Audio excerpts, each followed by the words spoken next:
சென்னையில் நேற்று முதல் நகரின் பல்வேறு பகுதிகளிலும் தொடர்ந்து மிதமான மழை பெய்து வருகிறது. இதுகுறித்த கூடுதல் தகவல்களோடு நேரலையில் இணைகிறார் நமது செய்தியாளர் லிபிகா. விவரங்கள்.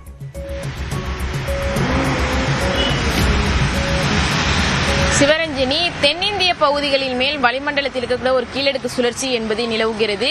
இதன் காரணமாக தமிழகத்தை பொறுத்தவரை இன்றைய தினம் சென்னை, திருவள்ளூர், காஞ்சிபுரம், செங்கல்பட்டு, அதேபோன்று திருவண்ணாமலை, கடலூர், விழுப்புரம் ஆகிய 7 மாவட்டங்கள் மற்றும் புதுவைக்கு கனமழைக்கான எச்சரிக்கை என்பது விடுக்கப்பட்டிருந்தது.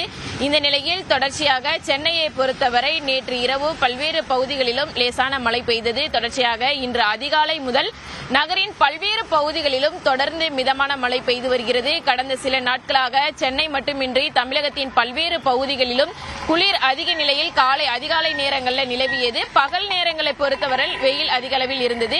இந்த நிலையில் தொடர்ச்சியாக இன்று மற்றும் நாளை மறுநாள் ஆகிய 3 தினங்களுக்கு தமிழகத்தை பொறுத்தவரை பரவலாக மழைக்கு வாய்ப்பிருப்பதாக வானிலை ஆய்வு மையம் தெரிவித்திருக்கின்றது.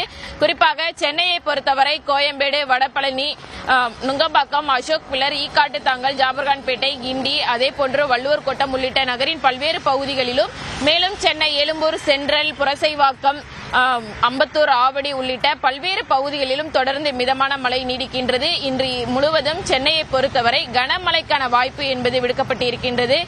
தொடர்ச்சியாக இன்றைய தினத்தை பொறுத்தவரை கனமழைக்கான எச்சரிக்கை என்பது விடுக்கப்பட்டிருக்கக்கூடிய நிலையில் ஜனவரி 1ஆம் தேதி முதல் தற்போது வரை குளிர்கால மழை என்பது தமிழகத்தை பொறுத்தவரை பதிவாகி வருகின்றது. அந்த நிலையில் கிட்டத்தட்ட 141% குளிர்கால மழை என்பது தமிழகத்தின் மற்றும் புதுவை, காரைக்கால் பகுதிகளில் அதிகமாக பதிவாகியிருப்பதாகவும் வானிலை ஆய்வு மையம் தெரிவித்திருக்கின்றது. இந்த நிலையில் தமிழகத்தை பொறுத்தவரை நாளை மற்றும் நாளை மறுதினம் லேசானது முதல் மிதமான மழைக்கான வாய்ப்பிருப்பதாகவும் வானிலை ஆய்வு மையம் தெரிவித்திருக்கின்றது. சிவரஞ்சனி, விவரங்களை வழங்கியமைக்கு நன்றி லிபிகா.